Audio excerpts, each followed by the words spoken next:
가정에 모든 가족분들의 범사에 하나님이 함께 하시길 예수님의 이름으로 축복합니다. 오늘 하나님의 말씀은 로마서 16장 5절의 말씀입니다. 또 저희 교회에게도 문안하라 이랬는데 저희 집에 있는 교회도 문안하라 이렇게 되어 있습니다. 자, 여기 각 집에 있는 저희 교회도 문안하라 이랬는데 이게 이제 그 중동이나 북아프리카나 바티칸 사본에도 다 집에 각 사람의 집에 있는 교회라고 다 되어 있는데 한글 성경에만 이게 빠져 있습니다. 그래서 5절에 저희 집에 있는 교회, 저들의 집에 있는 교회 누구일까요? 브리스갈라 아굴라가 3절에 나옵니다. 너희가 그리스도 예수 안에서 나의 동역자들인 브리스가와 아굴라에게 문안하라. 저희는 브리스길라 아굴라는 내 목숨을 위하여 자기 목이라도 내어놓았나니 나뿐 아니라 이방인의 모든 교회도 저에게 감사하느니라. 또 저의 교회에게도 저의 집에 있는 교회에게도 문안하라. 그래서 중동 사본과 북아프리카 사본과 바티칸 사본, 유럽 사본이 전부 다 저의 집에 있는 교회라고 문자적으로 다 되어 있어요. 이것은 무엇이 문제냐면 한글 성경의 문제가 되는 것이에요. 저의 집에 있는 교회도 문안하라. 나의 사랑하는 에베네들에게 문안하라. 저는 아시아에서 그리스도께 처음 익은 열매이라. 저희를 위하여 많이 수고한 마리아에게 문안하라. 그래서 교회 가서 문안하고 사람 사귀는 게 아니고 교회를 처음 믿고 아시아에서 첫 열매 맺은 사람들, 각 지방마다 처음 신앙을 갖게 된 사람들을 이제 만나서 문안하라는 것이죠. 그래서 각 교회의 문은 성도들인 거예요. 각 신자들인 것입니다. 그래서 하나님 앞에서 예수 그리스도를 믿는 모든 성도들이 교회의 문이고 그 사람들을 통해서 이제 모임이 갖는 것입니다. 여기서 재미있는 것은 각 집에 있는 교회라고 할 때 카타 오이콩 아우톤이라고 되어 있어요. 그들의 소유한 집을 따른 교회. 그러니까 집을 따라 다니는 교회라고 되어 있어요. 그러니까 카타 오이콩 아우톤 에클레시안 이렇게 되어 있어요. 그러니까 각 집에 따라서 부속되는 어떤 교회인 것이에요. 그러니까 여기서 집이 단수로 돼 있거든요. 그들의 그러니까 그리고 각 집에 들어가 남녀를 집에서 끌어내요. 각 집에 있는 남녀를 바울이 끌어내서 사람을 감옥에 가둔다라고 할 때 집에서 모이는 걸로 하고 돼 있는데 또 거기서는 남녀가 같이 모이는 게 아니고 남자들과 그리고 여자들이라고 돼 있어요. 원문에. 그러니까 남자들이 따로 모이고 여자들이 따로 모여서 그 남녀 유별이 약간 있었던 것으로 기록의 흔적이 있는 것이에요. 그러니까 남녀가 섞여가지고 서로 예배 드릴 때는 그건 가족별로 예배는 가능합니다. 남녀가 섞여서. 근데 가족 단위가 여러 가족이 뭉치면 가능한데 가족의 소속이 없이 모일 때는 남자끼리 모이고 여자끼리 모였던 것으로 기록이 돼 있어요. 왜냐하면 남자들 카이 그리고 여자들을 집에서 끌어내서 감옥에 가둔다라는 그 남녀 구별이 있기 때문이에요. 그래서 초대 기독교 당시에 예배 모습을 보면 집에서 모였고요. 그리고 가족이 있었지만은 가족별로 모이지만은 사실은 가족끼리 모이지 않을 때 또는 가족끼리 모여도 남자들끼리 모이고 여자들끼리 모이고 이런 그 관습이 중동 지역에 있었던 것을 기록으로 성경에 남아 있습니다. 지금 뭐 예배당 모이면은 뭐 잡아가겠다, 예배당 폐쇄하겠다, 이거 뭐 12월 말부터 집행을 하겠다 이러죠. 그러면은 우리가 어떻게 반응을 해야 되죠? 주일날 예배를 모이면 그게 교회잖아요. 그러니까 교회를 어떻게 해요? 학교로 바꿔가지고 월요일부터 토요일까지 교육하는 기관으로 하고 주일날은 쉬는 거예요, 그냥. 그리고 주일날은 오히려 그냥 각 집에서 모이시는 거예요. 예. 아주 편한 거예요. 이거 핍박입니까? 핍박도 아닌 거예요. 여러분, 이게 핍박이라고 난리쳐요. 그거는 교회 건물에 묶여서 그래요. 제가 좀 전에 저 유튜버 영어로만 된 걸 올린 게 있어요. 미국 할머니가 나와가지고 막 설명하는데 그게 뭐냐면 아미시 기독교 공동체인데 제세례파 중에 메노나이트 교단에서 더 순수하게 신앙 가지려고 이제 살아가는 아미시 공동체입니다. 주로 독일 이주자들이 유럽에서 건너온 거죠. 그래서 농사 짓고 이제 자체적으로 사는데 거기 교회 건물이 없어요. 헛간이나 거실에서 예배드리는 사람들이에요. 그러니까 주일날 교회 가자 이러면은 메노나이트 교회나 제세례파 교회는 이제 예배당이 있지만은 이제 아미시는 예배당이 없고 이제 농촌 헛간이나 또는 이제 거실에서 가장 집에서 넓은 공간 그런 데서 이제 예배를 드려요. 근데 그게 성경적이에요. 성경적. 그러려면 그만큼 그 지도자들이 그, 그 훈련이 되어 있어야겠죠. 그러니까 말씀 그대로 사는 것이에요. 그래서 오늘 말씀은 브리스길라 집에 딸려 있는 교회, 카타, 오이콘, 아우톤 이렇게 돼 있어요. 그러니까 그 집에 종속돼서 부속돼서 뒤따르는 교회라 이거예요. 그러니까 그 가정별로 문화나라는 게 맞아요. 그러니까 가정별로 문화나라는 건 뭐냐면 각 가정별로 사람들이 이렇게 교제 나눌 수 있잖아요. 그리고 그 집이 브리스길라 아굴라랑 친한 사람들이잖아요. 그러면 그 사람 집에 들어가서 친할 수 있으면은 교제를 나누는 성도의 교구가 형성되는 거고 그 집에 못 들어가면 어떻게 돼요? 그래서 그 친한 사람이 아니니까 그냥 기도만 하시고 이렇게 평안하게 지내시면 된다는 뜻도 유추가 가능한 것입니다. 그러니까 지금 뭐 문재인 정권이 기독교 교회가 부정선거에 대해서 발언을 하고 왜 부정선거를 하냐, 이거 통계 조작을 하냐, 컴퓨터 조작하냐 이러고 계속 기독교인들이 주로 많아요. 기독교인들은 죄 지으면은 그것을 증언해야 되고 죄 지으면 안 된다 이렇게 회개시켜야 되니까. 근데 회개시키는 것이 사회 운동화 될 때 어떤 세력을 형성할까봐 이들이 두려워하는 것이에요. 검찰총장도 막 그렇게 식물 인간 되게 하려고 뭐 완전 식물 총장 되게 하려고 뭐 애쓰는 것도 왜 그러죠? 죄를 많이 지으면은 두려운 거예요. 백성들이 모이는 게 두려운 거예요. 그래서 교회마다 모이는 것을 그들이 두려워해서 하는 거예요. 그럴 때마다 우리는 예배를 더 드려야 되는데 예배 드릴 때마다 이렇게 막 공무원들하고 대처하고 이게 신경 쓰이잖아요. 그러면 어떻게 하시죠? 어떻게 하시죠? 많이 하다 보면 어떻게 해요? 아유, 불신자들하고 싸우면서 예배드리는 것도 그 쓸데없는 짓이다 이런 느낌이 올 때 어떻게 하겠어요? 예. 그냥 각 집에서 예배를 드리는 거예요. 주일날 교회 예배당 안 가고. 그리고 예배당은 어떻게 하는 거예요?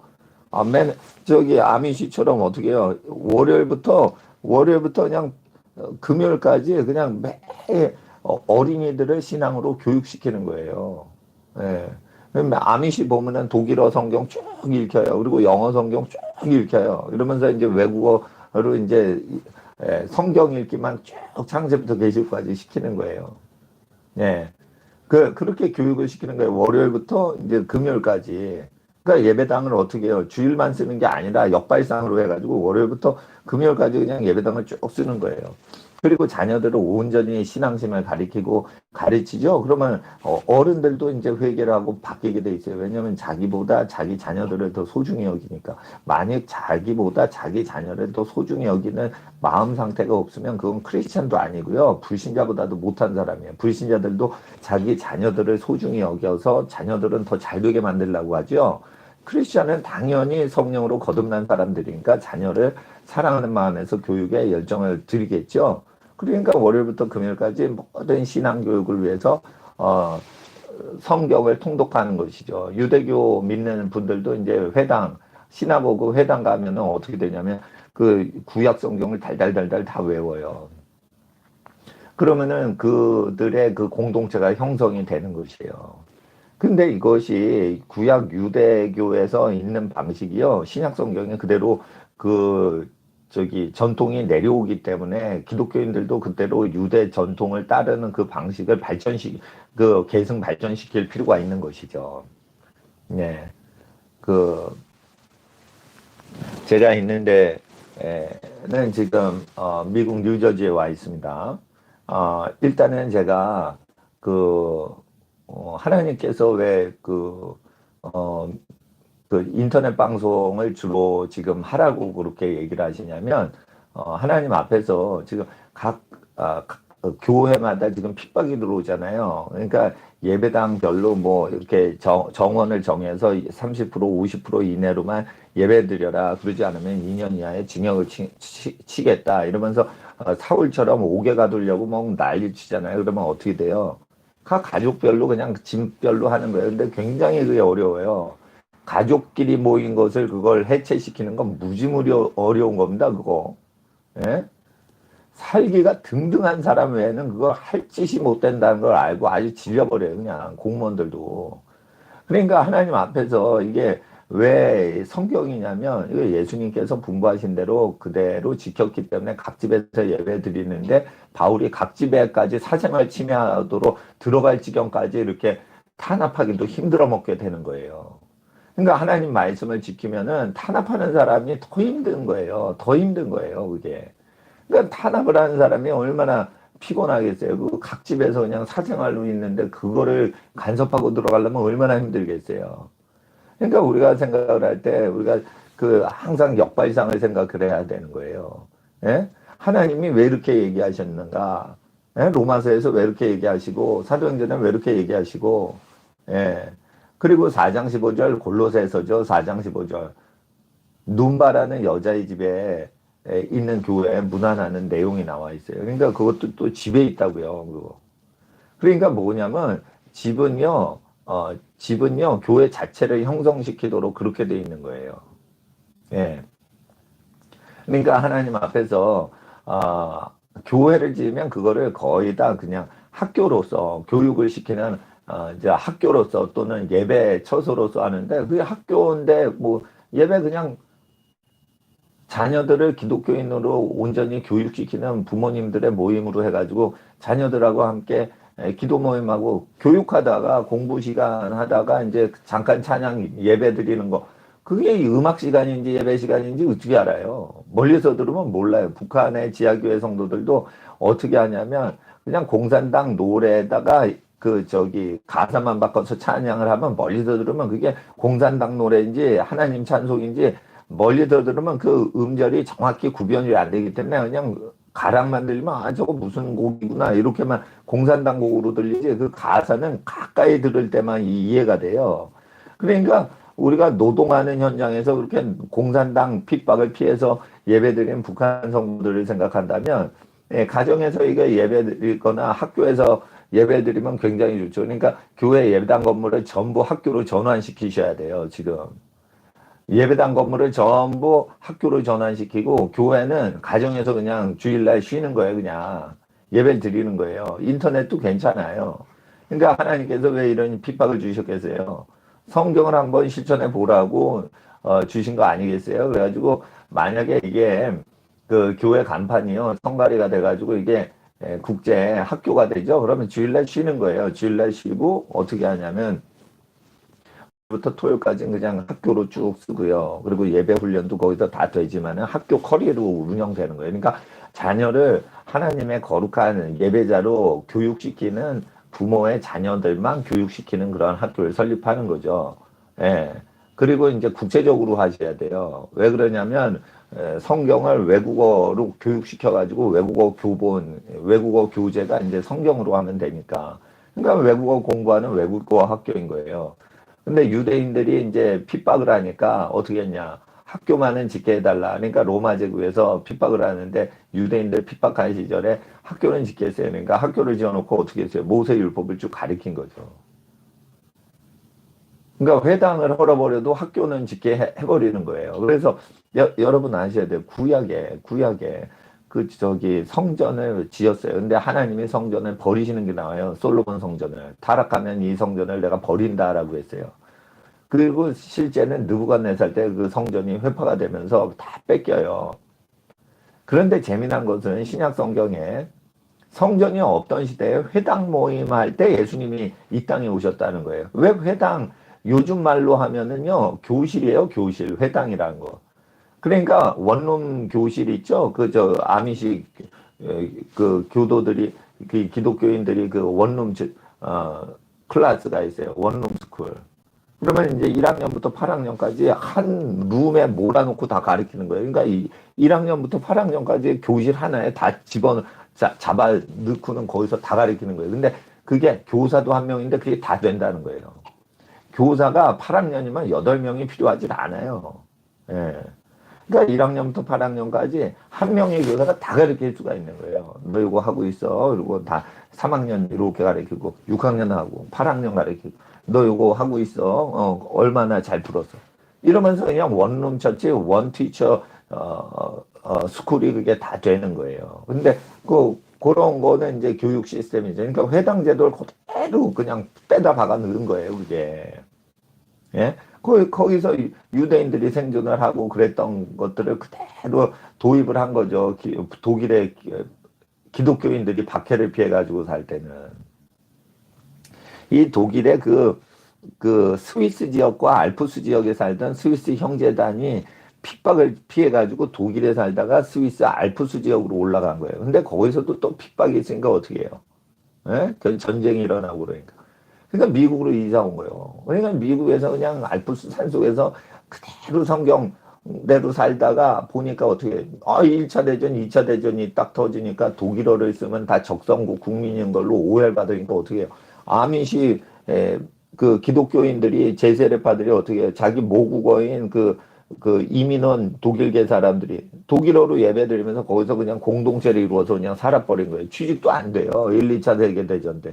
그러니까 거기서 그냥 농사 짓고 그냥 살아버리는 거예요. 사회적으로 왕따를 당해도 그거 어떻게 할 수가 없어요. 그냥 자기끼리 농사 짓고 사는데 어떻게 할까요? 그리고 자기끼리 이제 자녀들 교육시키고 사니까 어떻게 할까요? 그러니까 성경에 이거 다 신앙 연습하라고 지금 문재인을 악의 몽둥이로 써가지고 지금 다 연습시키는 건데 평소에 자기가 목요일마다 자기 그 전도 모임을 운영하지 않고 가정마다 제가 부탁을 드렸잖아요. 가정마다 이게 불신자나 신앙이 어렵거나 가난하거나 고통당하는 사람들 이렇게 해가지고 먹이고 신앙으로 기도해드리고 상담해드리고 성경 이야기를 해드리라고. 그러면은 그런 분들은 주일날 모임을 핍박을 하는 시대가 와도 이게 각 가정에서 그냥 모여요. 그러니까 누구 집으로 가도 되고 자기 집으로 와도 되고. 그러니까 카타 오이콘이라고 돼 있는 거예요. 카타 오이콘. 그러니까 하나님 앞에서 각 집에 따라서 소속돼 있는 거예요. 그러니까 인더 하우스라고 할 수도 있지만 하여튼 after the house라고는 소리도 그게 해석이 됩니다. 각 집을 뒤쫓아서 모이는 그 교회 에클레시아에 대해서 얘기하는 거예요. 그러니까 오이코스 하우스 건물하고요. 그리고 에클레시아 교회 모임하고는 이게 같이 연합이 된 거예요. 그러니까 오이코스 그 하우스라는 개념은요. 하드웨어고요. 에클레시아는 소프트웨어인 거예요. 개념이. 그러니까 소프트웨어라는 펠로우십은 어디에 모여요? 각 오이코스 하우스에 모이는 거예요. 하우스 처치. 그러니까 영어 말로는 하우스 처치죠. 그러니까 그러니까 누구만 모여요? 서로 돕고 살아가는 사람들끼리 모이는 거예요. 그게 이제 하우스 처치인 거죠. 저도 쉽게 말해 그 월세 예배당을 빌려가지고 매달 사용료를 내면서 어떻게 해요? 여러분을 초대해가지고 그 성경 공부하고 찬송을 한 거예요. 굉장히 이제 사이즈가 큰 월세 건물이니까 이제 사람 가정이 살기엔 뭐하고 이제 여러분들이 오셔서 이제 사용할 수 있게 한 거지만 사실 월세집이에요, 이거. 여러분 지금 방송 듣고 있는 그 집이 월세집이면 월세집이지만 이것을 그 수지 한미연합교회에서 만약 들으신다 또는 지방에 있는 교회들에서 들으신다 이러면은 그 교회가 월세 교회잖아요. 가난한 교회 월세잖아요. 충분히 그게 교회가 되는 것이죠. 그러나 그 월세 교회도 박해가 일어나면 어떻게 돼요? 월세 교회도 그냥 그 외국어 학당을 만드셔가지고 외국어 학당을 한문으로 하시면 한문으로 가르치고 영어로 하시면 영어 가르치고 히브리어로 하시면 히브리어를 가르쳐가지고 그걸 학교를 만들어가지고 무료 공부방을 만드는 거예요. 그러니까 무료 공부방으로 만들고 교재는 집에서 하고 그래서 월요일부터 금요일까지 쉬지 않고 가르치는 거예요. 그냥 어린 자녀들을. 예. 뭐 어려운 집안이 있으시면 그냥 무료로 같이 가르치고 그 어떻게 도네이션이나 이렇게 학비가 지원이 되시는 집안들은 이제 자녀들 학비 지원을 해가지고 좀 더 갖추어가지고 교육을 시키면 되는 거고요. 예. 그러니까 우리 자녀하고 똑같이 키우면 돼요. 남의 집 자녀, 내 자녀 이런 거 필요 없어요. 다 같은 자녀예요. 그러니까 다 그렇게 열심히 자녀들 키우고 또 자녀를 다 키우신 집안들은 뒤에 어린 세대가 또 있으면 근데 저 손주 세대다 이렇게 생각해가지고 손주 키운다 생각하시고 이렇게 교회 건물이 학교가 되어야지 좋죠. 예. 평상시에 그냥 교육하는 거니까. 그러면은 교육하는 것도 반대한다. 그러면은 돈을 받지 말고 가르치면 돼요 또. 왜 돈을 안 받냐? 그 돈을 받아야지 학교 아니냐 그런데 어려우신 가정은 그냥 장학금 드리니까 다 장학금으로 그냥 하셔서 되는 거라고. 그러니까 안 받는다고 뭐라고 그러면 또 다 장학금을 누가 주셔가지고 된다고 그러고 그러면 장학금이 뭐냐 이러면 알고 보니까 그냥 가르치는 선생님이 자원봉사에서 그냥 가르치는 거예요. 아니면 가르치는 선생님이 누군가가 후원을 해주셔서 후원비 지원을 받아서 무료로 가르치는 거예요. 그러면 무료로 가르치는데 그걸 누가 그걸 뭐라 그래요? 예. 그러니까 이거 핍박도 아니에요. 이거 재밌어요. 이런 거 이제 핍박당하면. 예. 또 어떤 분이 질문을 하실 수 있어요. 목사님 열심히 싸우셔야죠. 왜 저기 안 싸우시고 저기 인터넷으로 사역을 하세요. 그런데 여러분 싸울 때 싸우는데요. 영적으로 의미가 없을 때는 싸움을 살짝 피해야 돼요. 싸우죠. 그러면 자꾸만 그 저기 재판이 많아지고요. 재판 한번 잘못 걸리죠. 그러면 30몇 번 재판을 드려요. 여러분 재판에 30몇 건 소송전을 벌이면은 그게 수백 번을 재판을 해야 돼 그게. 그렇게 재정 낭비를 하고 시간 낭비를 하고 열정을 낭비하면서 그 신앙이 제대로 되겠어요. 그러니까 이 마을에서 핍박하면 싸움을 피해가지고 저 마을로 가서 복음 증거하고 예배하면 되는 거고 이렇게 데모하는 방식으로 할 때 디모데는 나 기도한다 나 예배 드린다 이러고 창문 열고는 사방에 다 창문 열고 막 데모하듯이 그렇게 예배 드릴 때는 그렇게 하는데 그래 뭐 365일 계속 데모하는 식으로 예배 드립니까? 예? 그 골방에 문을 닫고 하나님께 은밀히 기도하라 그래가지고 은밀히 예배드리는 모임을 해가지고 남한테 이게 시빌 당하지 않고 간섭당하지 않고 자유롭게 예배드리는 게 이게 편한 것이죠. 그러니까 미국이라는 나라가 왜 그 신앙생활하기 좋냐? 그러면은 유럽에서 핍박이 있을 때 그건 간섭이 있는데 이게 미국 오면은 그 간섭이 적으니까 그렇게 하는 거예요. 또 미국의 죄악도 있죠. 예? 너무 자유로우니까 어떻게 해요? 방종을 하는 거예요. 지멋대로 사는 거예요. 자기 옳은 소견대로 지멋대로 막 사는 거예요. 그냥. 그러니까 하나님 두려운 줄 모르는 거죠. 그러니까 여기는 동부는 허리케인 불고 서부는 지진이 오고 중부는 토네이도가 와요. 왜 여기는 동부, 중부, 서부가 전부 천벌받는 지역이에요. 미국은. 예? 동부는 허리케인, 서부는 지진이 나고 중부는 이제 안전한 것 같죠. 그러니까 토네이도가 와 이거 다 하늘로 빨아들여요, 그냥. 그러니까 하나님 앞에서 이게 하나님이 천벌을 내리신단 말이에요. 어디 가든지 천벌은 있는 거예요. 그러니까 하나님 앞에서 우리가 살아가는데 세상 죄에 빠지지 않도록 하나님 두려워하고 살아가라는 뜻이죠. 네. 근데 하나님 앞에서 오늘 교회 모임은 각 집에서 모이라 했어요. 근데 물론 지금 교회 예배당에서 모이시면은 꾸준히 모이세요. 근데 언제 그걸 주일날 그 탄압하는 주일 오전에는 그걸 가정에서 모이냐? 학교로 완전히 전환을 했을 때 그렇게 하는 거예요. 그리고 만약에 예배를 드려도 그게 이제 자녀들 그 예배 시간이다, 음악 찬양 드리는 시간이다. 근데 그게 음악 시간인지 찬양 시간인지 말 안 하면 모르는 거지 뭐. 그러니까 하나님 앞에서 이게 굉장히 엑사이팅한 시즌이 온 거예요. 엑사이팅한 흥미진진한 시즌이 온 거예요. 예? 핍박 그게 뭔 핍박이에요? 핍박을 해봤자 그거 우리 엑서사이즈 하는 거지. 예. 하나님 앞에서 우리를 엑서사이즈는 시키시는 거예요. 하나님께서. 우리의 신앙을 연단시키시는 거예요. 하나님은 우리의 신앙을 연단시키시려고 별놈의 정보를 다 등장시키는 거예요. 그러면은 어떤 정부가 등장한다. 그러면 사도행전 2장의 정부다. 그리고 어떤 정부가 등장한다. 그러면 로마서 16장 5절에 정부가 들어온 거예요. 그러니까 다 처방이 있는 거예요. 성경책으로 다 처방이 있는 거예요. 그러니까 제가 약 처방하듯이 이 시대에 맞춰서 약 처방을 딱 해드리는 거예요. 근데 놀라운 것은 성경 원어 성경을 보면 각 집안에 소속이 된 교회라는 거예요. 재미있잖아요. 각 집안에 소속이 된 교회. 그러면 어떤 분이 또 질문을 해요. 그러면 헌금을 어떻게 해요? 핍박이 오면. 각 집안별로 하나님 앞에 가난한 성직자나 가난한 고아나 가난한 극빈자를 돕는데 그냥 직접 보내시면 돼요. 그러면 돈을 번 사람이 자기 돈인데 자기 돈을 은밀히 누구를 도와주는데 그 은밀히 도와주는데 그걸 누가 그걸 방해를 해요. 은밀히 도와주는 거는 부인이 자기 친정 부모님 몰래 선물 갖다 주는 건 남편도 모른단 말이에요. 남편도 그걸 방해를 못할 정도로 가족이 은밀히 누구를 섬기고 도와주면은 그걸 방해를 못하는데 경찰이나 공산당이 어떻게 그거를 방해를 합니까? 그거 할 수가 없어요. 지금 여기는 새벽 지나가지고 새벽에 계속 기도하다가 제가 한 5시간, 4시간 기도하다가 한 2시 정도에 깨가지고 지금 계속 기도하다가 지금 그 말씀을 가리키는 겁니다. 지금 6시가 지난 걸로 아는데.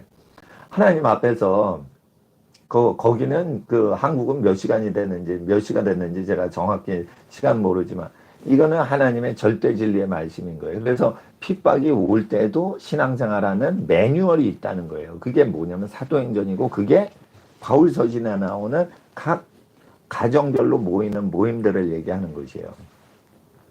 그러니까 핍박이 있으면 어떻게 돼요? 하나님 앞에서 헌금을 내는 집안에서 결정하는 거예요. 내는 집안에서. 예? 목사님한테 가가지고 어느 교회를 도와줘야 돼요? 어떤 소녀 가장을 도와줘야 돼요? 이렇게 묻는 게 아니고 자기 상황에서 제일 어려운 교회나 제일 어려운 선교사님이나 제일 어려운 고아나 이렇게 하는 거예요. 그래가지고 하나님 앞에서 어려운 친족들이 있으면은 그 사람들을 은밀히 도와주는 것이죠. 그래서 하나님 앞에서 우리가 은밀히 하는데 중요한 게 있어요. 여기서 하나님께 헌금을 할 때 세금을 가이사한테 바칠 걸 먼저 바치고 세금 낼 의무가 다 사라지게 한 다음에 자기 순수한 네트 인컴 순수 소득에서 그러니까 세금 다 떼고 나서 자기가 완전히 개인적으로 쓸 수 있는 순수 재정에서 그 다음에 하나님께 바치시라는 거예요. 예를 들어 보세요. 독일의 의사가 한 달 월급 1,000만 원을 받았어요. 미국 의사가 한 달에 1,000만 원 받았어요. 근데 세금을 떼기 전에 병원에서 얼마 받는지 다 국가에 보고를 해요. 국가에 보고를 하는데 1,000만 원을 주는 걸로 했는데 세금을 안 내고 어떻게 돼요? 교회다 먼저를 하면은 교회다 먼저 냈어? 그러면 세금 혜택 줄게. 이러면서 세금 혜택 주면서 어떻게 나중에 권력자가 세금 혜택 안 줄 거야. 교회 헌금 다 국가 거야. 이러고 가져가 버릴 수가 있는 거예요. 그렇잖아요. 그러면 불신자 권력자한테 그 헌금이 뺏기면은 가난한 자들에게 복음 증거하고 활동하는 교회가 권력자와 재력이 많은 사람들한테 뺏기잖아요. 그러니까 어떻게 해요? 하나님이 우선이지만 하나님 말씀을 우선시해야 돼요. 가이사의 것은 가이사에게 먼저 주고 하나님의 것은 그 다음에 내는 게 예수님의 순서란 말이에요. 근데 사람들이 가이사한테 먼저 안 주고 하나님께 드린다고 그래요. 그러면서 어떻게 해요? 교회 헌금과 교회 재산을 권력자가 뺏어갈 수 있는 터를 마련해 주는 거예요. 그러니까 하나님께 먼저다 이러면서 헌금을 드리면은 예수님 설교하고 순서가 바뀌기 때문에 나중에 박해나 핍박이 왔을 때 그 교회 재산 그냥 국가가 가져가 버리는 거예요. 그러니까 국가가 교회 재산 가져가는 것까지 전부 대비를 해가지고 예수님이 2000년 전에 설교를 하신 건데 그거를 대비를 하지 않고 어떻게 하나님 먼저다 이러고 세금도 안 내고 하나님께 먼저 바쳐버리면은 세금 안 내고 교회 바치면은 언제든지 국가 권력은 심술이 틀어지면은 그거를 세금 안 낸 거다 다시 걷어가겠다 이러고 전부 다 그냥 통째로 다 가져가 버려요. 그렇게 하니까 하나님 앞에서 세금을 개인적으로 다 내고 그리고 하나님께 바칠 때는 마치 하나님께 바칠 때는 거지를 도와주면 영수증 처리 안 해주죠. 그래도 그냥 거지나 고아한테 도와주고는 영수증 내놔라 고아야 이렇게 안 하잖아요 우리가. 그처럼 가난한 선교사님 도울 때는요 고아를 돕듯이 도와주시면 되는 거예요. 선교사님한테 여러분보다 가난한 선교사님을 도와주세요. 근데 예? 예. 여러분보다 가난한 목사님을 도와주시는 게 더 좋은 거예요. 여러분은 굶어 죽어가는데 부자로 그냥 떵떵거리는 재벌 같은 목사를 도와주면은 그거 안 맞는 거예요, 성경에. 그러니까 주의 종은 가난한 자에게 복음을 증거하는데 그러면은 어떻게 돼요? 그렇게 부자로 살 수가 없는 처지예요. 그러니까 목사님들이 어렵게 대부분 사시거든요. 그러면은 목사님을 도와드릴 때는 어떻게 해요? 그 하나님께 바치는 식으로 할 때는 고아 도와주고 영수증 처리하시고 내놓으시고 그래서 내가 세금 공제 혜택 받겠습니다. 이러지 마시고 세금을 일단 다 내고 고아나 목사님한테는 적게 헌금을 하더라도 영수증 처리를 할 필요가 없게끔 그 조금 헌금을 하란 말이에요. 그 영수증 처리를 하는 건 뭐예요?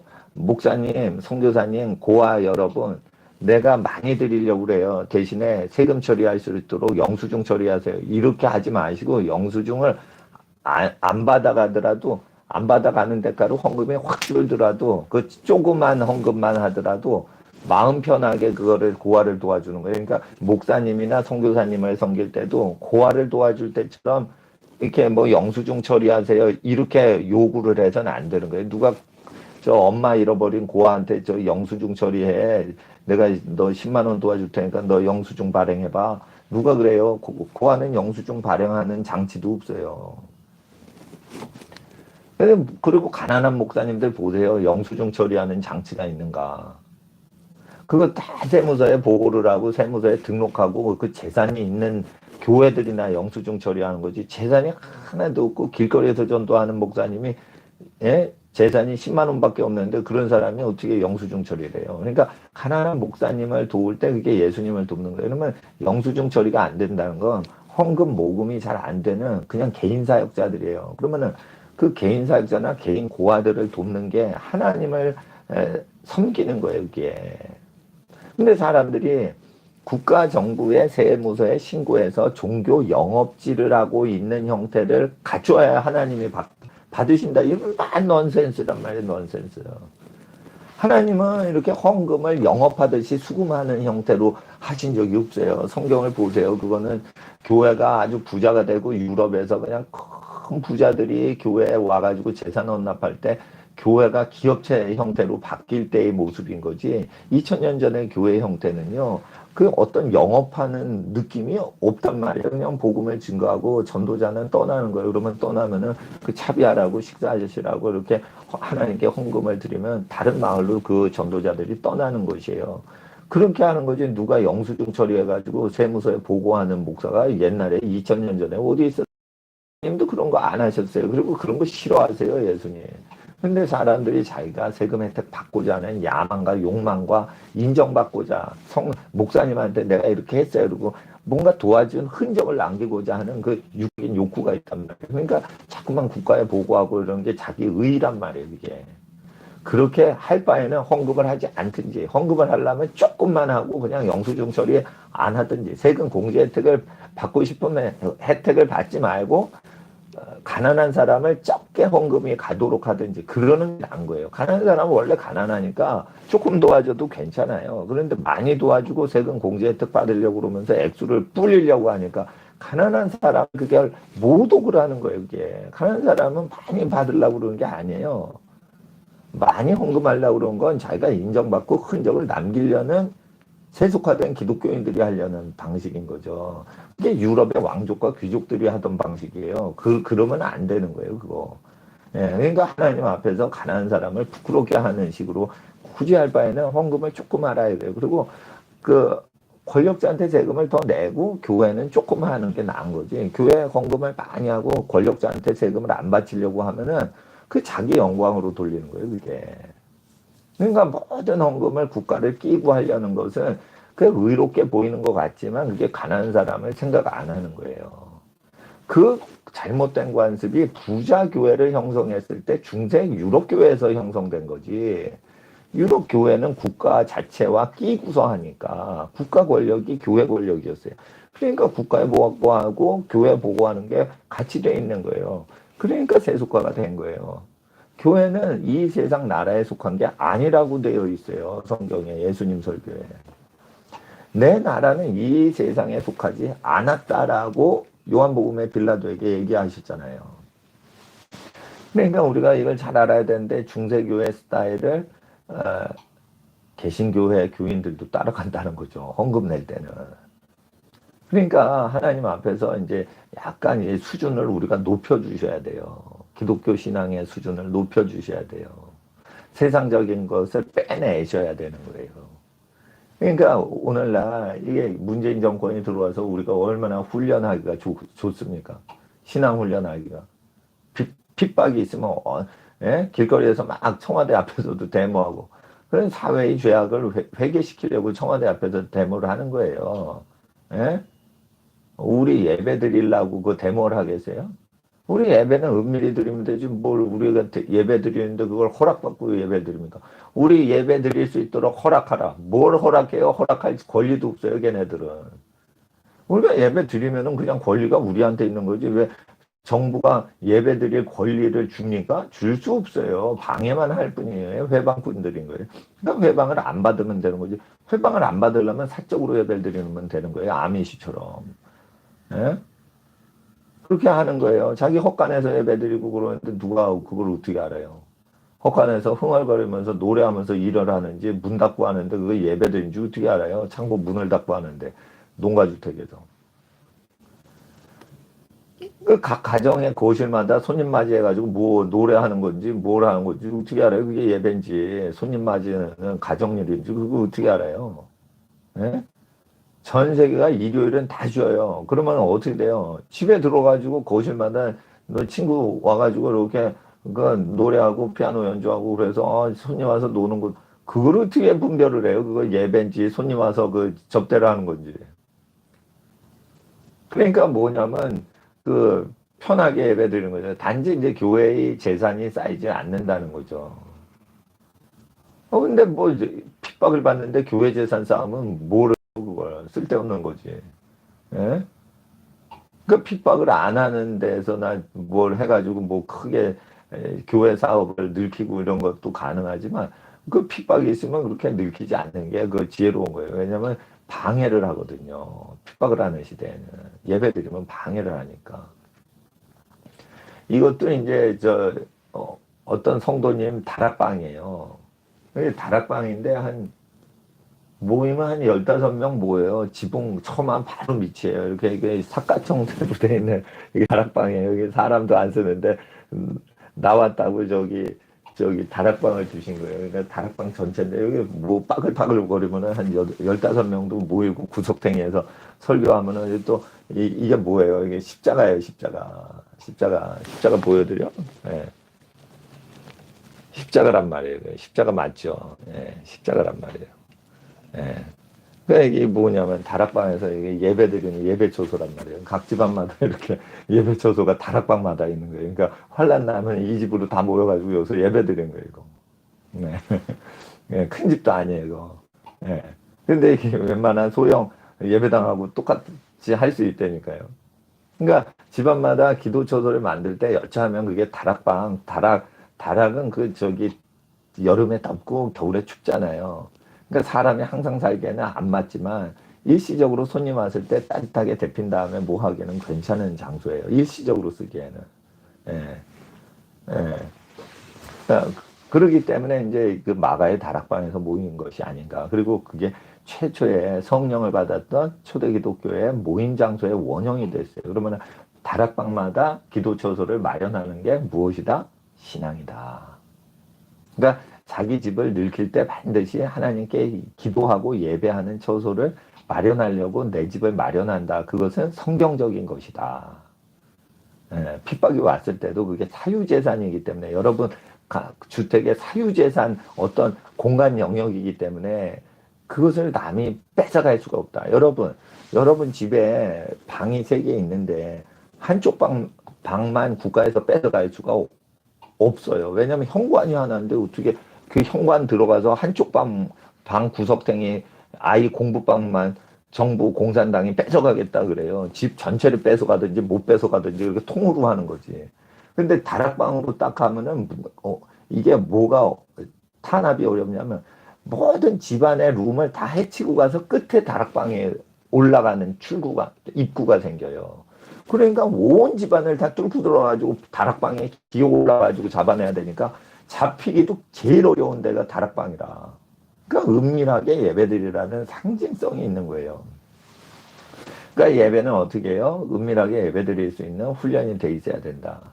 근데 그것도 아무나 하는 게 아니에요. 평소에 핍박이 없을 때 성도를 모아가지고 자기가 성경을 교육시키고 그리고 예수님만 잘 믿게 하고 어느 교회 가서든지 잘 적응을 할 수 있게 우리가 그 모판을 깔아준 모판에서 사람을 키우는 거지 그걸 거목을 키우려고 가정교회를 하는 게 아니에요. 그러니까 신앙의 기초는요 어린이 신앙교육만 하면 충분해요. 어린이 신앙교육만 잘하면은 노인도 진짜 좋은 신자가 돼요. 어린이를 착하고 슬기롭고 거룩한 예배자로 키우려고 할 때 그 훈련을 우리 중년들과 노인분들이 그거를 그대로 답습을 하면요. 천국에 넉넉히 들어가요. 그러니까 하나님 앞에서 이 어린아이와 같이 되지 않으면 천국에 결단코 아무도 못 들어간다고 돼 있어요. 그러니까 어린이 교육에 맞춰서 우리 어른 신앙을 다 하면은 그게 정확히 신앙이 살게 돼 있어요. 그래서 제가 국내 가서 만약에 다시 목회를 한다 그러면 저는 유치원 목회를 하겠어요. 유치원생 목회. 그러면서 유치원생들의 그 부모님들과 할아버지 할머님들이 어떻게 유치원 손자 손녀와 자녀들을 배려하실지만 가이드를 해드리고 사실은 유치원생을 훌륭하게 키우는 걸 하겠어요. 그러면 유치원 어린이들 이렇게 착하게 키우는 거는요. 역사상 그렇게 방해를 하기가 어렵습니다. 그러니까 어른들이 신앙을 갖는다, 대학생이 신앙을 갖는다 이러면 막 방해를 하지만 왜냐하면 그들은 권력하고 연관이 있는 기성세대이기 때문에 방해를 해요. 근데 어린이들은 3, 40년 후에 기성세대가 되기 때문에 견제를 안 해요. 이 유치원생, 초등학생들에 대해서는 두려운 마음이 없어요. 정치인들이. 그러니까 박해를 그래서 안 하는 거예요. 초등학생과 유치원생에 대해서. 근데 그 아이들이 무서운 아이들인 거지. 어려서부터 신앙을 집어넣었기 때문에 죽을 때까지 신앙을 떠나지 않아요. 청소년기나 이렇게 약간 그 반항기가 있을 시절에 삐딱할 수는 있지만 나이가 들면서 다시 어릴 때의 신앙으로 돌아오게 돼 있어요. 그러니까 초기의 신앙이 어릴 적 신앙이 그렇게 중요한 거예요. 그러니까 모든 교회는 뭐가 돼야 돼요? 동네 유치원이 되면 되는 거예요. 동네 그냥 조그만 그냥 예? 외국어 성경 학교를 하시면 되는 거예요. 어린이 대상으로만. 어린이 대상으로만. 그리고 어른들이 이거 영어로 성경 가르쳐야 될 거 아니에요? 그러면 영어 공부해야겠죠. 외국어 공부해야겠죠. 교재는 다 뭐예요? 성경이에요. 성경보다 완전한 문학성을 가진 교재가 없어요. 그렇죠. 그러니까 우리가 외국어 공부를 해도요. 중국어 성경도 그래요. 중국 선교사님이 이렇게 고급스러운 문장은 평소에 중국인들이 안 쓴다는 거예요. 신약 성경 중국어 표현처럼 그렇게 거룩하고 완전한 아름다운 문학성 있는 표현은 안 쓴다는 거예요. 평소에 시골 아줌마들이 중국 시골에서. 예? 도시 사람도 그렇게 안 써요. 누가 이렇게 우아하게 성경 갖고 그 중국어나 영어를 쓰겠어요. 그러니까 굉장히 고급스러운 언어죠. 그러니까 그 자체가 신앙이 좋아지는 것입니다. 그리고 모임 장소를 그러니까 역으로 역발상을 해야 돼요. 주일날 못 쓰게 한다. 그러면은 월요일부터 금요일까지 학교로 그냥 전환해 버리는 거예요. 학교로 전환하는 거예요. 학교로. 학교로 전환하는 거예요. 교회 예배당 학교로 전환시키면 그때부터 주일날은 가정에서 모이고 어떻게 해요? 월요일부터 금요일까지 학교에서 모이고 월요일부터 금요일까지 학교로 모이고 토요일은 결혼식으로 쓰고. 그냥 토요일날 결혼식 많이 하니까. 예? 예. 주일날은 결혼식 많이 안 하잖아요. 믿는 분들은. 예. 토요일날 하려고 그러지. 예. 그렇게 하시면 됩니다. 뉴저지의 큰 교회에서 그 예배당 빌려주신다고 했는데, 제가 큰 예배당에 있는 부속실이나 그 방송실 빌려가지고 촬영하는 게 부담되더라고요. 예. 그래서 이제 어느 성도님 그 다락방을 빌려가지고 그냥 여기서 이 다락방에서 제가 숙식을 해요. 여기서 잠자는 데가 있고, 여기 탁자가 있고, 여기 창가가 있고, 밖에 다 보이면서, 이 다락방 자체가 여차하면 여기 예배당도 될 수 있는 것이죠. 그러니까 그 엘리사가 갔을 때 수냄 여인이 방 하나에다 책상하고 의자하고 침상을 이렇게 마련해서 그 숫대를 마련하고 그랬잖아요. 그게 뭐예요? 그게 마가의 다락방인 거예요. 그게. 엘리사를 접대해준 그 집이 성도의 집이란 말이에요. 그러니까 하나님 앞에서 제가 지금 지금 그 인터넷 목회가 되는지 지금 실험하려고 지금 미국에 온 겁니다, 사실. 예. 제가 사실은 멕시코 극빈촌 가가지고 전도하면서 이걸 실험을 하려고 그랬어요. 선교지에 가서도. 근데 지금 멕시코 가는 그 여건은 생기지가 않아가지고 지금 멕시코 극빈촌에 가진 않았는데 다들 또 말리시고 저를 도와주시는 분이 지금 한국 어려운데 그거 저 인터넷 설교 그것만 잘하시면 되지 뭐 멕시코까지 가서 거기 인터넷 안 되면 어떻게 하려고 그러냐 이러면서 뭐 그런 거예요. 그리고 제가 멕시코 스페니시도 잘 못하고 그러니까 그건 약간 지금 접어뒀는데 일단은 그 이게 인터넷만 되면요 멕시코 어느 마을에서 만약 다락방을 선사해 줘가지고 이게 되면요 인터넷이 열렸기 때문에 이게 전 세계 목회도 그 가능하고요 핍박이 왔을 때 가정으로 여러분이 다 저기 숨으셔가지고 예배를 드리시고요 제 걸 키고 같이 예배를 드려도 되고요 제 거 없이 이제 제 걸로는 평소에 이렇게 공부하셨다가 제 거를 그 성경을 갖고서 그 직접 집사님들이 가르쳐 주셔도 돼요. 예. 그렇게 해서 문재인 정부가 이렇게 했을 때 저게 마오쩌둥, 모택동이 교회 핍박할 때랑 똑같이 하는 거다. 그러니까 우리는 어떻게 된다? 가정교회 운동을 해야지 국가에 등록해서 국가한테 도와주세요. 우리 예배 잘 드릴 테니까 국가하고 협력하겠습니다. 이런 삼자교회가 되면 안 돼요. 지금 그 국가를 대상으로 해서 우리를 예배 잘 드릴 수 있도록 도와달라 이러고 국회의원한테 요청을 하면 이미 영적으로는 삼자교회 스타일로 접고 들어가는 거예요. 그러시면 안 돼요. 예배를 국회의원한테 도움을 청하실 필요가 없어요. 우리가 그냥 은밀하게 드리면 되는데 그게 예배인데 그게 교회인데 왜 국회의원한테 그거를 그 아부를 떨어서 허락받고 예배를 드려요. 우리가 예배 드렸는지 안 드렸는지도 모르게 해버려야 돼요, 그냥. 자, 핍박이 와요. 근데 헌금을 할 때, 예? 그 세무서에 세금 공제 혜택을 받으려고 그런 식으로 헌금을 하면 지금 정신이 나간 성도죠. 예? 그리고 은행에 있는 교회 통장으로 입금을 시키는 목사 자체가 삼작교회인 거예요, 지금. 남한에 있는 삼작교회 공산당 앞제비가 되는 거예요. 은행에다 넣지 말라니까, 지금. 그러면은 문재인 정부나 김정은 정부가 전부 통제에 들어가요. 헌금이 그게 그 하나님 위해서 드린 건데 왜 공산당한테 바쳐요. 그러니까 이런 시대에는 하나님 앞에서 가난한 사람한테 은밀하게 주는 거예요. 그냥 현찰로 하든지 옥수수 2다발을 주든지 돈이 없으면 옥수수 장사를 하시면 옥수수라도 그냥 갖다 준 거예요. 그날 장사해서 얻은 게 옥수수 10다발이다. 그러면은 1다발 11조를 그냥 굶어 죽는 사람한테 준대잖아요. 북한에 있는 지하교회 성도는. 돈을 못 받았고 이제 옥수수 10다발을 얻었다는 거예요. 다발 10개를. 그러면 11조니까 1다발은 굶어 죽어가는 마을 사람들 먹인다는 거예요. 팔지 않고. 장마당에서 팔지 않고. 그리고는 이제 그냥 주면서 하나님 믿으라고 이렇게 그 여건이 되면 전도하고. 그리고 그 사람을 위해서 기도를 하고. 그러면 하나님이 그 굶어 죽어가는 북한 땅에서 그 11조를 받으시죠. 북한 땅에 은행에 꼭 입금을 해야지 하나님이 받으십니까? 북한 땅에 은행도 없어요. 은행도 없어. 하나님의 은행은 뭐예요? 여러분 가난한 시골과 선교지와 여러분 주변에 가난한 사람들이 하나님의 은행 통장이란 말이에요. 그걸 또 은행으로 알면 안 돼요. 예?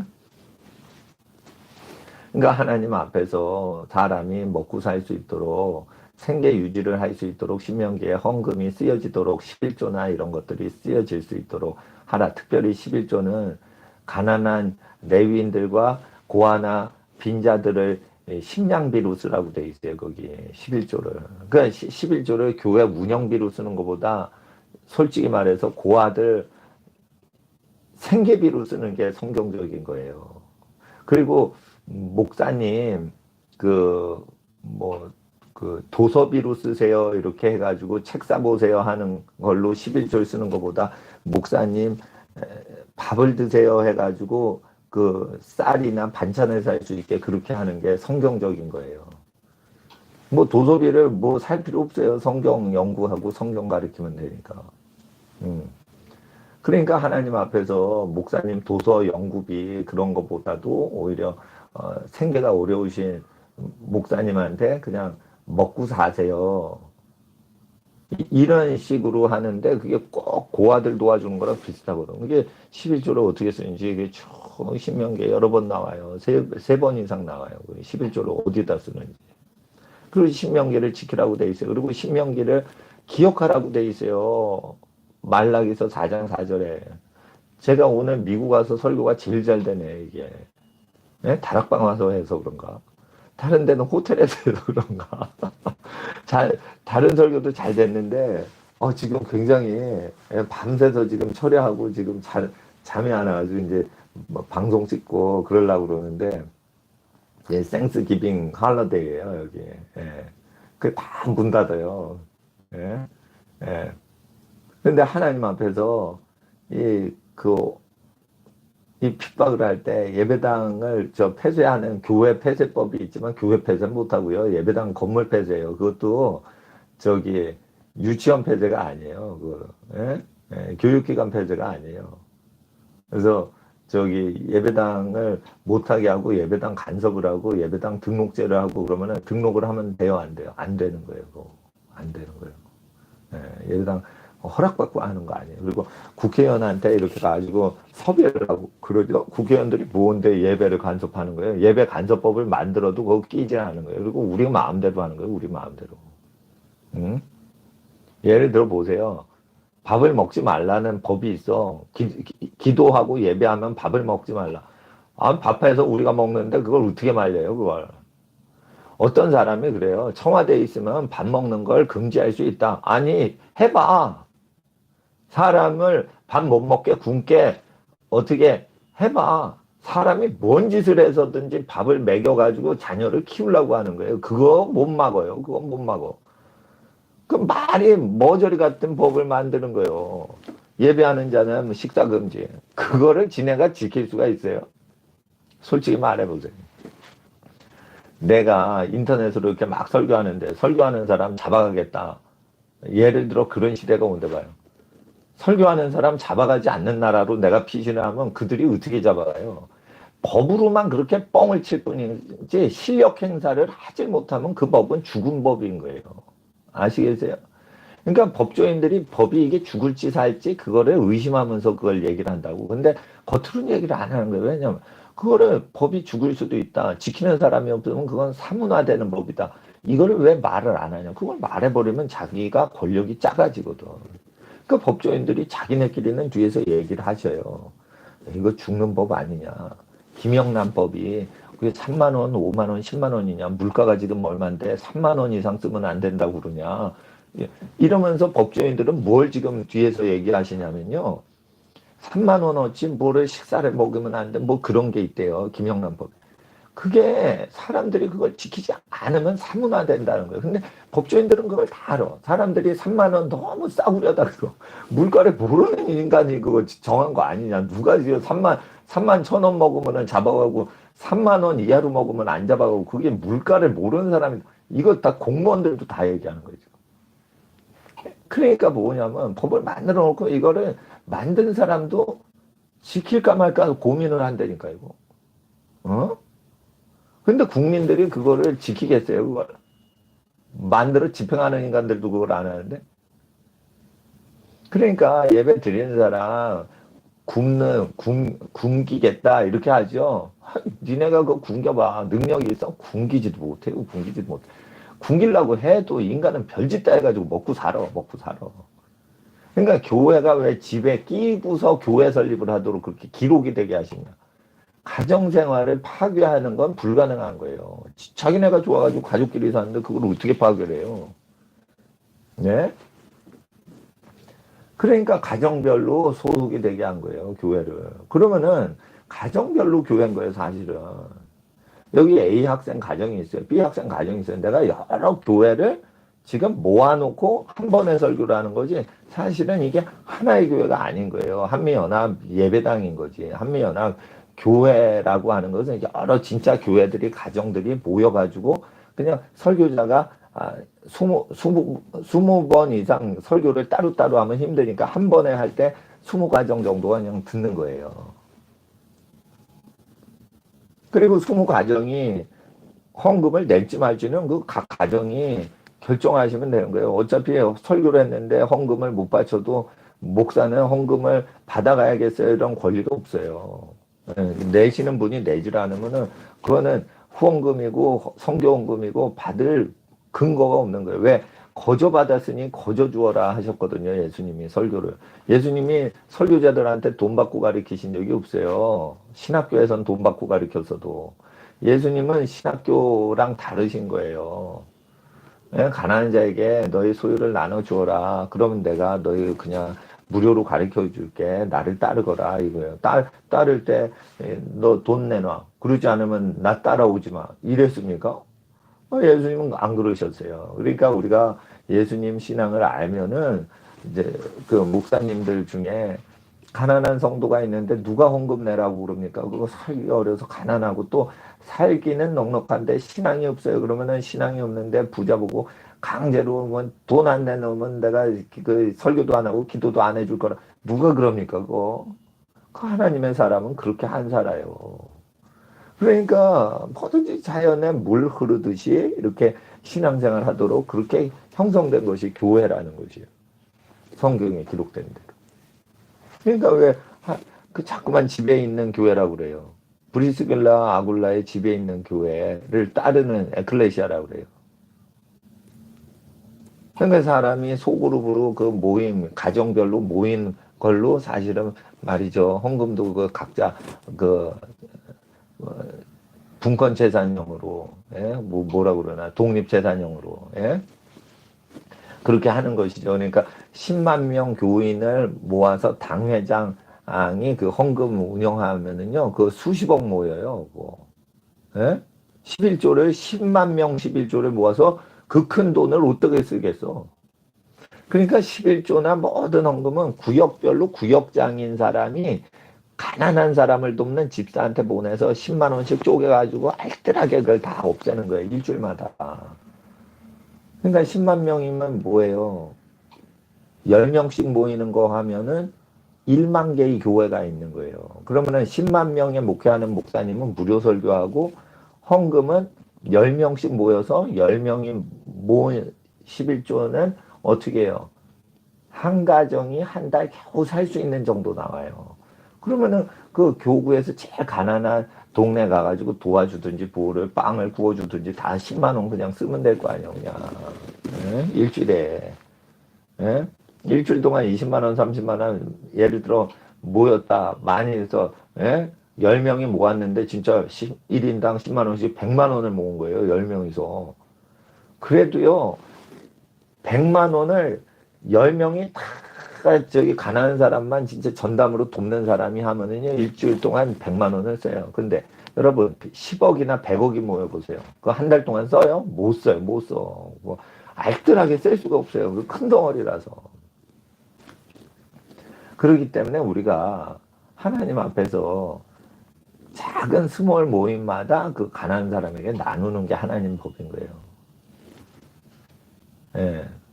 그래서 제가 이렇게 설교를 할 때는 제가 큰 교회를 운영하고자 하는 어떤 그 종교적인 야망을 다 버렸기 때문에 사도행전을 제가 강의할 수 있고 로마서 16장을 강의할 수 있는 거예요. 이것도 자기가 죽어야 되는 거예요, 자아가. 목사는 자랑이 자기 교회예요. 교회가 커지고 영광스러워지면 그거 자기 자랑이 될 수 있고 뿌듯한 거예요. 그것도 자기 노력이니까. 그렇지만은 성경에는 박해를 대비해 가지고 교회 세팅하라고 하시는 거예요. 교회가 잘 될 때를 기준으로 해서 교회를 세팅하지 말고 박해가 없을 때도 박해가 일어날 때를 대비하여 교회를 세팅하라고 가정에서 하라는 거예요. 가정이 얼마나 불편합니까? 아미식은 농가주택 가면 얼마나 불편합니까? 그런데도 박해가 일어났을 때 그 1, 2차 세계대전 때 자기는 미국 시민권인데 독일어를 하니까 의심을 받는 거예요. 간첩으로. 그러니까 농가주택에서 그냥 헛간에서 예배를 드리는 거예요. 동네 예배 가면은 다 영어로 드리는데 영어를 또 드리면은 독일어 쓰는 이주자들은 은혜 못 받아. 그러니까 자기 독일어로 그냥 마태복음 읽고 요한복음 읽고 이렇게 예배를 드리는 거예요. 그러면서 생존을 했잖아요. 예. 그 전쟁이 나면 얼마나 물가가 치솟습니까? 그 농촌에서 농사 짓는 독일 이민자들인 아미시 그 스위스 형제당 공동체들이 얼마나 가난해요. 그리고 그 전쟁이 나면 어떻게 돼요? 식량값, 채소값, 과일값이 폭등을 해버려요. 그러니까 전쟁 날 때 대비해서 농사 짓는 거예요. 농사 짓는 거예요.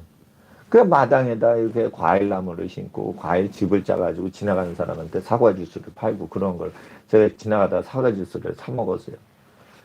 젖소에 젖을 짜가지고요. 그냥 그 밀크 커피를 만드는 거예요. 마셨는데 진짜 맛있어요. 진짜 맛있어. 예. 그러니까 마트에 파는 어떤 것보다 맛있습니다. 근데 얼마나 그 촌스러운지 스티커 하나 딱 붙여가지고 시골스럽게 파는 거예요. 투명한 유리병에. 아, 그러니까 뭐 유명한 상품도 아니죠. 그냥 맛을 보니까 최고예요, 최고. 예, 최고입니다. 그러니까 이게 펜실베니아의 그 시골 농가 정말 그 아미시 마을 갔는데 참 아름다워요. 물론 이제 그 수백 년 된 전통이지만 그렇게 해가지고 전쟁이 나면은 먹고 사는 게 그냥 폭등을 해요. 1000배 이상 올라요. 그리고 전쟁이 안 나더라도 극빈이 와요. 지금 뉴욕 지역에 그 세탁소를 하는데 그걸 철거하는데 몇만 불이라는 거예요. 그러니까 야밤 도주하는 세탁소 주인들이 생긴대요. 렌탈비가 맨하탄에서 세탁소 운영하는 렌탈비의 30%밖에는 수입이 안 들어온대요. 그 70%로 맨날 까이는 거야. 그러다 빚을 못 갚으면 어떻게 돼? 철수해야 되는데 철수하려면 그걸 원상복구를 해야 돼요. 근데 그거를 옮기는데 몇만 불이 드니까 어떻게 그냥 다 세탁기 버리고 야밤 도주한다는 거예요. 예? 불황이 오는 거예요. 그러니까 이렇게 맨하탄이 너무너무 비싸니까 사회주의자들이 나와서 지금 샌더슨이니 바이든이니 사회주의를 하겠다는 사람들이 나와도 표를 어느 정도 먹고 들어가는 거죠. 너무너무 파산이 일어나니까. 예. 예, 지금 뭐 실시간인 것 같은데, 예. 이거를 또 실시간으로 보시는 분들이 계시. 그래서 이거 또 녹화 올릴 겁니다. 그래서 이게 이거 핍박을 당할 때 지금 익사이팅한 시절이 온 겁니다, 지금. 1시간이 됐네, 1시간. 이제 맞춰야겠네. 제가 나중에 또 올릴게요. 원래 제가 2시간을 하는데, 예배당에 있을 때. 이게 인터넷 사정을 마련해가지고 하나님께서 30분씩 은혜를 주셨던 것 같아요. 근데 오늘 굉장히 필이 이제 성령님께서 이 다락방에 오니까 교민사회의 다락방에 제가 엘리사가 된 것 같아요. 사르바 지역이나 수냄 지역에 온 것 같아요. 예, 뭐그 과부이신 분은 없는 동네지만 하여튼 하나님께서 환란이 있으면 사도행전과 그리고 로마서와 그 바울의 서신서를 통해서 환란을 극복했던 초대기 기독교인들의 성도들의 신앙을 보고 환란은 없구나. 대비책이 다 있구나.